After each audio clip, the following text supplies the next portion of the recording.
Good morning students, I am JS. Today we are going to learn properties of determinants. There are 7 properties in your syllabus. Let me see one by one. The value of a determinant is unaltered when its rows and columns are interchanged.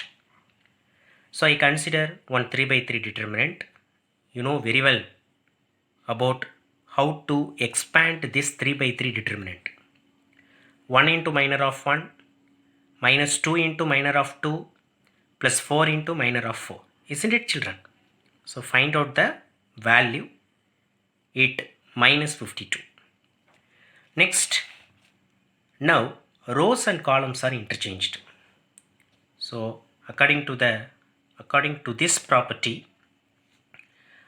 I interchange row and columns of the given determinant.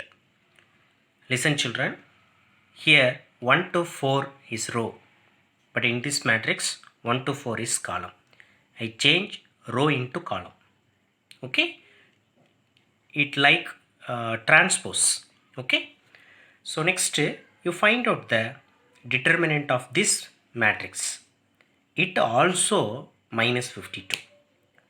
So what is the exact meaning of this property?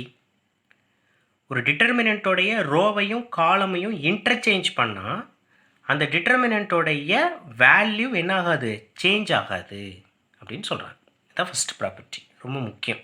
Okay, next second one, if any two rows or columns of a determinant are interchanged then the value of the determinant changes only in sign.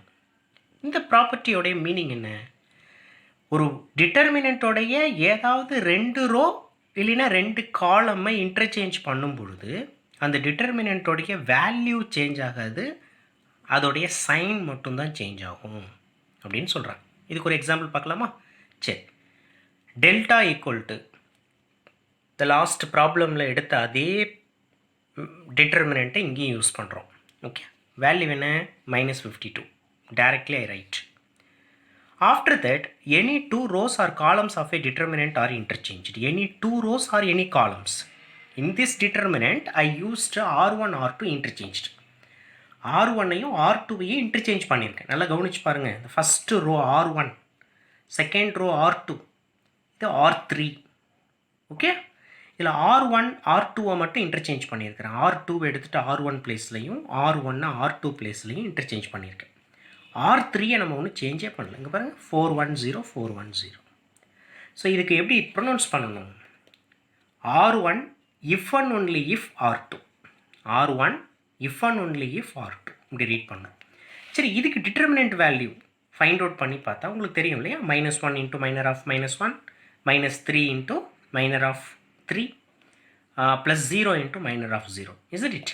So after find out the determinant value, இந்த வேல்யூவை பார்த்தோம்னா delta equal to 52ன்னு உங்களுக்கு கிடைக்கும். இப்போ இங்கே கவனித்து பார்த்தீங்கன்னா இந்த கிவன் டிட்டர்மினண்ட் வேல்யூ வந்து -52, 2 ரோ 2 காலம் இல்லையா? நம்ம வந்து ரெண்டு ரோவை மட்டும் இன்டர்சேஞ்ச் பண்ணிடுவோம். வேல்யூ பார்த்தீங்கன்னா +52 கிடைக்குது. இங்கே -52னா இங்கே +52 கிடைக்கும், இங்கே +52னா இங்கே -52 கிடைக்கும். அதுதான் இந்த property. then the value of the determinant changes only in sign. சைனில் மட்டும்தான் சேஞ்சஸ் வரும், வேல்யூவில் வராது அப்படின்னு சொல்கிறாங்க. Next third property, if the determinant has two identical rows or columns then the value of the determinant is 0. அதாவது ஐடென்டிக்கல்னால் முதல்ல என்ன அப்படின்னா சேமாக இருக்கிறது. இப்போ இந்த டிட்டர்மினண்ட் எடுத்துட்டோம்னா இதில் பாருங்கள், செகண்ட் ரோவையும் தேர்ட் ரோவும் சேம் எலமெண்ட்டாக இருக்குது பாருங்கள். இதுக்கு பேர் தான் ஐடென்டிக்கல்னு பேர். ஒரு டிட்டர்மினண்ட்டில் 2 row 2 columns are identical then the determinant value is 0. இதெல்லாம் ப்ராப்ளத்தில் டேரெக்டாக யூஸ் பண்ணிக்கலாம். உங்களுக்கு ஒரு எக்ஸாம்பிளுக்கு இதை நான் எக்ஸ்பேண்ட் பண்ணி காமிச்சிருக்கேன். இந்த டிட்டர்மினண்ட்டை எக்ஸ்பேண்ட் பண்ணால் 0 வருதா அப்படின்னு நான் செக் பண்ணியிருக்கேன். இதை நீங்கள் வெரிஃபை பண்ணிக்கோங்க. ஓகேவா? ஸோ இப்படி தான் நீங்கள் இதை நொட்டேஷன் கொடுக்கணும். R2 identical to R3. இதுக்கு மீனிங் இது வந்து R2, இது வந்து R3. இந்த 3 லைன் போட்டோம்னா இது வந்து ஐடென்டிக்கல்னு ப்ரொனவுன்ஸ் பண்ணணும். R2 identical to R3. Next fourth property, if all the elements in a row or column of a determinant are multiplied by constant k, then the value of the determinant is multiplied by k. Then the value of the determinant is multiplied by k. இப்போ இந்த ப்ராப்ளத்தில் இந்த property understand பண்ணுறது கொஞ்சம் கஷ்டம்தான், நல்லா listen பண்ணுங்கள், ஓகேவா? சரி, இப்போ நான் என்ன பண்ணுறேன், ஒரு டெல்டா கன்சிடர் பண்ணிக்கிறேன். இதுதான் நம்மளுடைய கிவன் டெல்டான்னு வச்சுக்கோங்களேன். இதுக்கு டிட்டர்மினேட் வேல்யூ கண்டுபிடிச்சி பார்க்குறேன், -16 வருது. நீங்கள் வேணால் செக் பண்ணி பாருங்கள், ஒரு ரஃப் நோட் எடுத்து ஒர்க் அவுட் பண்ணி பாருங்கள். இதுக்கு டிட்டர்மினேட் கண்டுபிடிச்சிங்கன்னா -16 வரும். இப்போ இந்த டிட்டர்மினண்ட்டுக்கும் இந்த டிட்டர்மினண்ட்டுக்கும் என்ன வித்தியாசம், என்ன டிஃபரன்ஸ்னு பார்த்தோம்னா, இந்த செகண்ட் ரோ தான் டிஃபரன்ஸ் இல்லையா? இங்கே இருக்கிற செகண்ட் ரோவை 4ஆல் மல்டிப்ளை பண்ணோம்னா இந்த ரோ கிடைக்கும், கரெக்டாக இல்லையா? இங்கே இருக்கிற செகண்ட் ரோவை 4ஆல் மல்டிப்ளை பண்ணால் இந்த ரோ கிடைக்கும் இல்லையா? இப்போ இவங்க என்ன சொல்கிறாங்கன்னா, if all the elements in a row or a column of a determinant are multiplied by a constant K.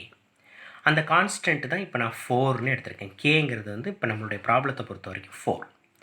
Then the value of the determinant, இதோடைய டிட்டர்மினன்ட் என்னவா இருக்கும், the value of the determinant என்னவா இருக்கும், is multiplied by K.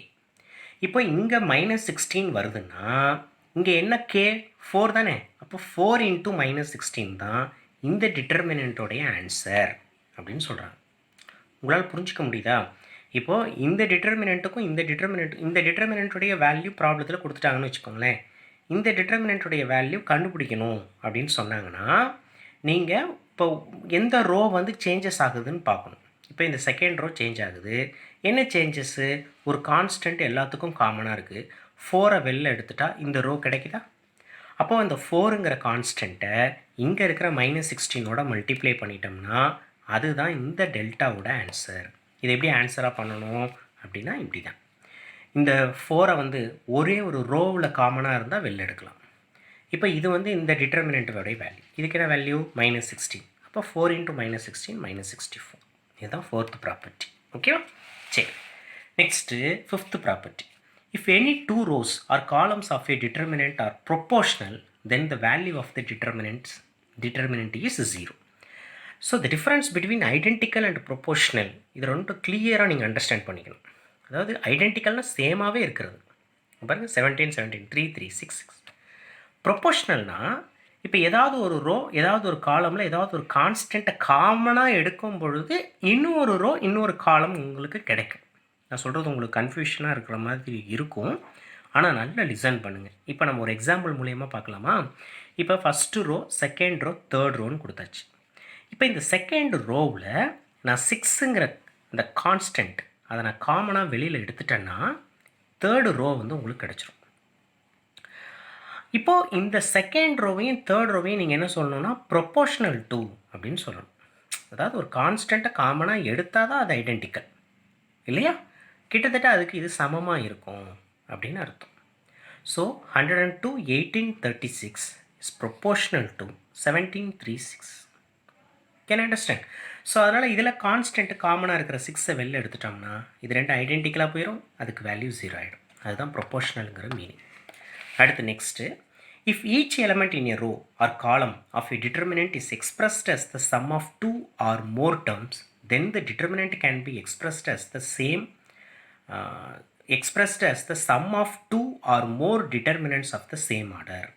Once again I repeat, listen carefully.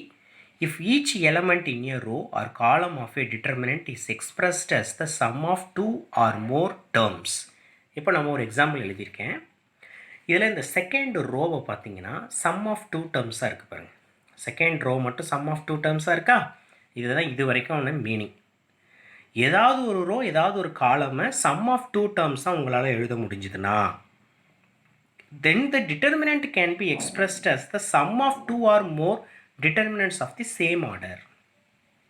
இப்போ இங்கே ஆர்டர்னு பார்த்தோம்னா 3/3. இப்போ some of 3/3 ஆர்டரில் நாம் வேல்யூவை எழுத முடியும் அப்படின்னு சொல்கிறாங்க. எப்படி எழுதுறது நல்லா கவனிங்க. ஃபஸ்ட்டு ரோ தேர்டு ரோவில் இந்த ரெண்டு டிட்டர்மினண்ட்லையும் எந்த சேஞ்சஸும் கிடையாது. நல்லா கவனித்து பாருங்களேன். ஃபஸ்ட்டு ரோ அப்படியே எழுதிடுங்க, XYZ XYZ.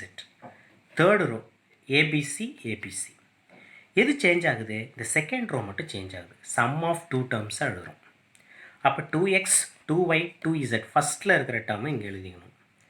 செகண்டில் இருக்கிற 2a 2b 2cங்கிறத செகண்டாக எழுதிக்கணும். இப்போ இடையில வந்து இங்கே ப்ளஸ் சைன்னா இங்கே ப்ளஸ் போடுங்க, இங்கே மைனஸ் சைன்னா இங்கே மைனஸ் போட்டுருங்க. ஸோ இதுதான் வந்து இந்த 6th ப்ராப்பர்ட்டி. அதாவது ஏதாவது ஒரு ரோ ஏதாவது ஒரு காலமாக சம் ஆஃப் 2 டேர்ம்ஸாக எழுத முடிஞ்சதுன்னா சம் ஆஃப் தி டிட்டர்மினன்ட்ஸாக எழுதணும். ரொம்ப முக்கியம். இது வந்து ஒரு எக்ஸாம்பிள் சம். இதை நம்ம பார்ப்போம். ஓகே, சரி. Next last property 7th one. The value of the determinant is unaltered when a constant multiple of the elements of any row or column is added to the corresponding element of a different row or column in a determinant. Okay, இப்போ இந்த 7th property படி என்ன அப்படின்னா, ஒரு டிட்டர்மினண்ட்டோடைய வேல்யூவை வந்து simplify பண்ணுறதுக்காக நாம் ஏதாவது ஒரு ரோ ஏதாவது ஒரு காலமோட சப்ட்ராக்ட் பண்ணிக்கலாம், ஆட் பண்ணிக்கலாம், ஏதாவது ஒரு கான்ஸ்டண்ட்டை ஏதாவது ஒரு காலமோட மல்டிப்ளை பண்ணி டிவைட் பண்ணிக்கலாம். அதனால் அந்த டிட்டர்மினண்ட்டோடைய வேல்யூ சேஞ்ச் ஆகாது. இந்த 7th ப்ராப்பர்ட்டியை ரீட் பண்ணி வச்சுக்கோங்க. ப்ராப்ளம் வரும்பொழுது உங்களுக்கு கிளியராக எக்ஸ்பிளைன் பண்ணுறேன். ஓகேவா? தேங்க்யூ.